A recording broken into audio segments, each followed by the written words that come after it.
Salutare vă, frații mei!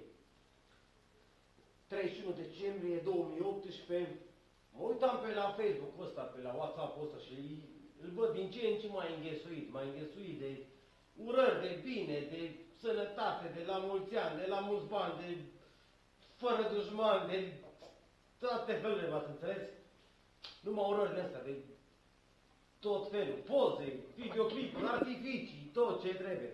Și azi vreau să vă zic și eu, sincer, un călduros la mulți ani, să vă urez să aveți parte de bine, de cât mai multă tobă, cât mai mult cârtamoș, de cârnați, uscat, afumat, neuscat, prăjit, fiert, salam, brânză, ceapă, ouă, nu știu orice, vin roșu, să trăim bine, hai să trăim, să ne gândim, să ne veșim și cum o zis ăla. Doamne, dă la anul să ne întâlnim sănătoși, cu bocele mai grase, puse la soare și lasă fie rău atunci. Hai, Doamne ajută-mă, hai, ceau, pa, noroc, pa, pa.